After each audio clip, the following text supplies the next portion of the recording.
YouTube est certainement le meilleur réseau social qu'il y a sur Internet.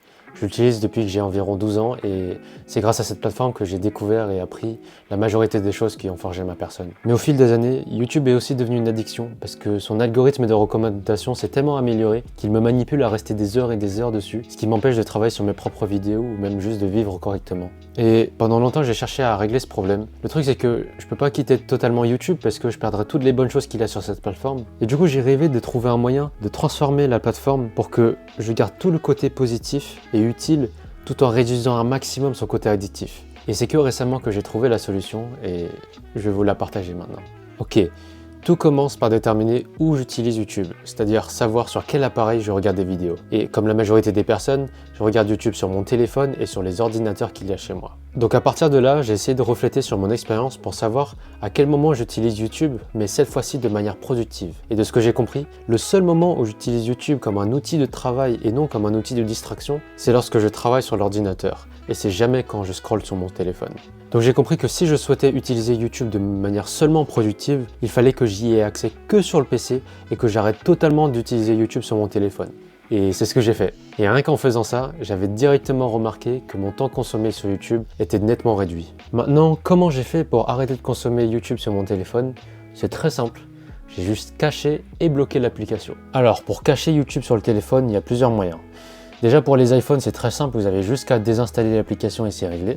Maintenant pour les Android, l'application est forcée de rester sur le téléphone à cause des restrictions de Google et Android, donc il faut faire autrement.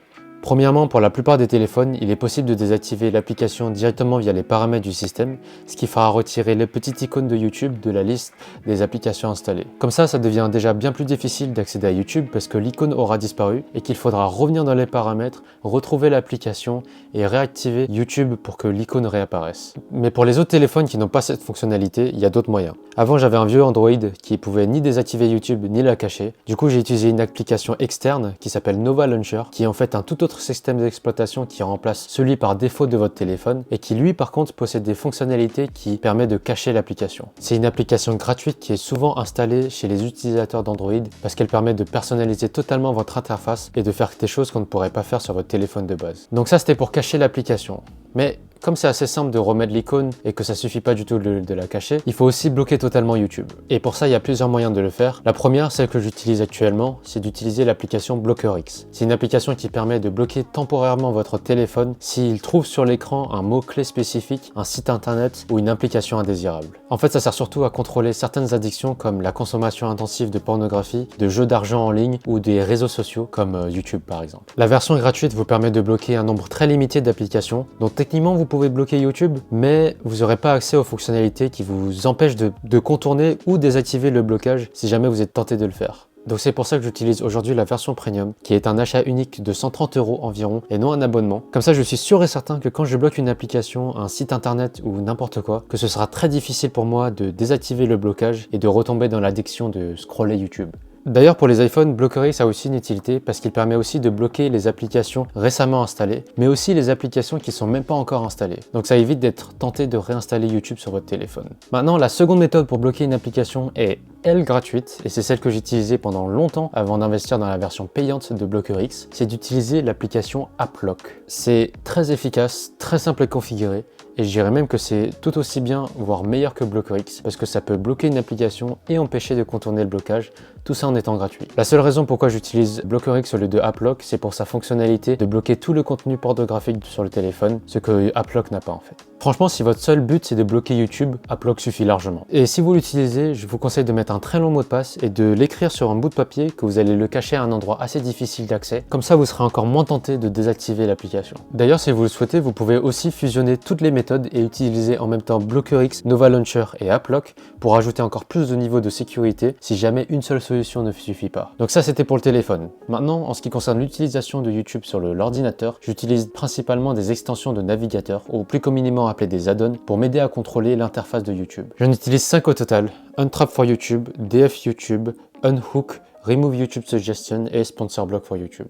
Les 4 premiers me permettent de modifier l'interface de YouTube et de cacher des parties qui ne m'intéressent pas ou qui ne font que de me distraire, comme les vidéos recommandées sur le côté ou la page d'accueil par exemple. Sponsor Block, lui, me permet de détecter si une vidéo contient un placement de produit. Comme ça, je peux esquiver cette partie quand je regarde la vidéo. Donc cet add-on n'est pas indispensable, mais me permet quand même de gagner beaucoup de temps. Aussi, j'ai fait exprès d'utiliser simultanément plusieurs extensions qui font exactement la même chose, car ça m'empêche de revenir à une interface normale si jamais je suis retenté de revoir des vidéos recommandées. Donc ce que j'ai modifié dans l'interface, c'est principalement enlever toutes les vidéos recommandées de la plateforme, que ce soit les vidéos sur la barre de droite quand je regarde une vidéo, ou celles de la page d'accueil. J'ai aussi complètement enlevé la page des YouTube Shorts, parce que c'est certainement la chose la plus addictive et la plus inutile en termes de productivité. Tout ce que je garde finalement, c'est la barre de recherche pour trouver des vidéos spécifiques, la page d'abonnement et tous les playlists que je me suis créés. Maintenant, tout ce système que je vous ai expliqué, je l'utilisais déjà depuis bien longtemps, mais il me manquait toujours quelque chose. Il me manquait un moyen d'exploiter la puissance de YouTube à me recommander des vidéos qui m'intéresseraient, ce qui est franchement bien utile pour découvrir et apprendre des choses que je n'aurais jamais pu chercher par moi-même. Mais je voulais faire ça tout en contrôlant son côté addictif. Et je n'avais aucune solution jusqu'à que je trouve l'extension Untrap for YouTube qui vient tout juste d'être développée et qui, comparé aux autres extensions, me permet de désactiver le scroll infini sur la page d'accueil, mais aussi, surtout, de réduire à seulement 2 lignes le nombre de vidéos recommandées au lieu d'en avoir une infinité. Et c'est ce que j'ai fait. J'ai laissé les 2 premières lignes de vidéos recommandées sur la page d'accueil. Comme ça, j'ai toujours cette mini dose de découverte et de nouveautés, sans pour autant que ça soit aussi addictif que lorsque je peux naviguer à l'infini.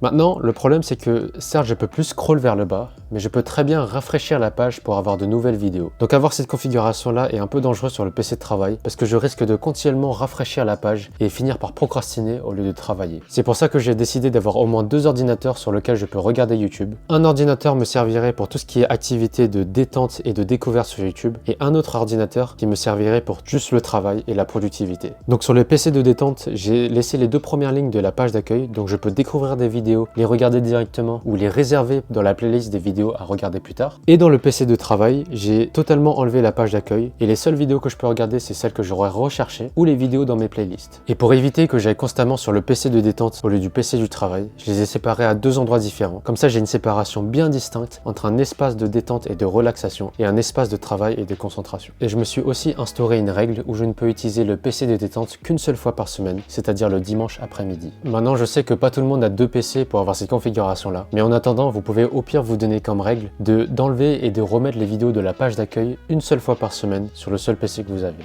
Un dernier point important sur les vidéos de la page d'accueil, j'ai souvent utilisé la fonctionnalité qui permet d'indiquer si une vidéo n'est pas intéressante ou si je ne souhaite plus être recommandé de vidéos de la part d'une chaîne spécifique.